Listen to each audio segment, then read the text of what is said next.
Hi guys! For today's video guys, ay share ko sa inyo ang aking unbox mula sa Shopee na aking in-order. Ito guys ay kapartner ng aking upright freezer na pang negosyo. So ito guys ay isang purifier na magagamit ko sa paggawa ng yelo. Kaya ko ito binili guys kasi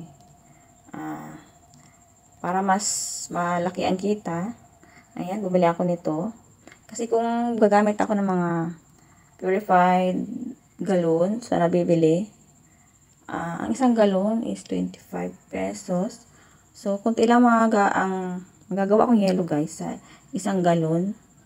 So, ayan, nag-invest ako dito guys sa purifier. Kasi, para mas marami akong magagawang yelo and malinis siya.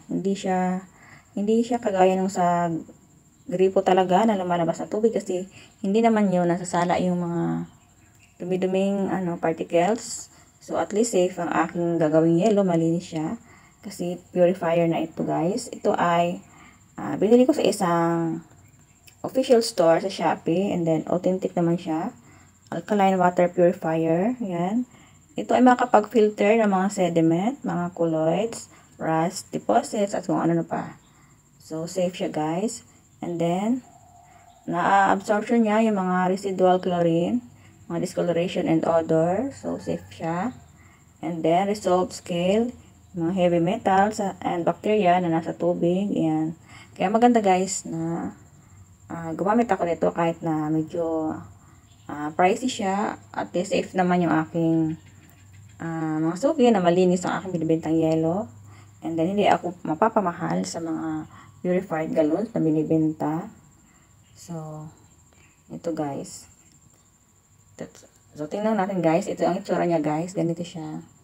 And, nabili ko ito guys sa Shopee na naka-sale siya. Nabili ko siya guys na around 1,796 pesos. So, ano na siya guys. Sulit na rin siya kasi naka-sale. And ang regular price niya is mga around 4,000 ata yun. So, yun na nakalagay sa sa website nila. So, it means naka-save na rin ako. And then, meron siyang kasama guys na free na dalawang bulb. Ayan. Meron siyang free. So, sulit na rin. Ayan.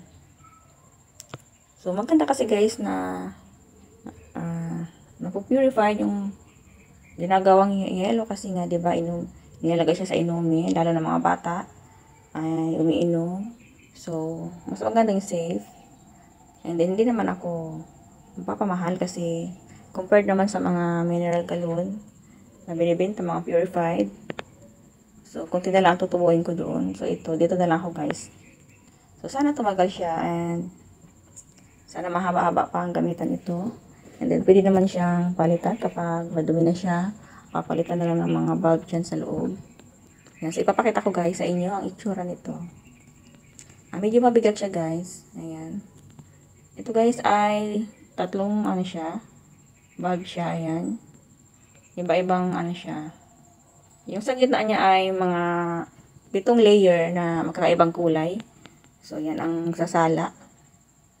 So, tsaka sa mga reviews ay nabasa ko naman na okay naman siya gamitin. And then, talagang nalilinis talaga yung tubig, nasasala talaga ng maayos. So, ayan. So, ito, may manual dito kung paano siya ikabit sa gripo. So, si Mr. ang bahala dyan na magkabit ng kanyang purifier na ito sa aming lababo.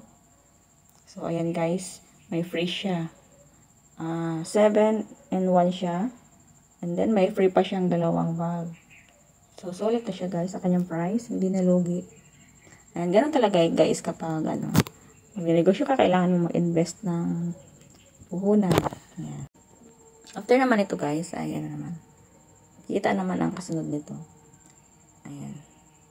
So, mabigat siya guys. Akala ko magaan lang siya kasi nakalagay sa isang box lang. Pero mabigat siya. Ayan, okay siya guys.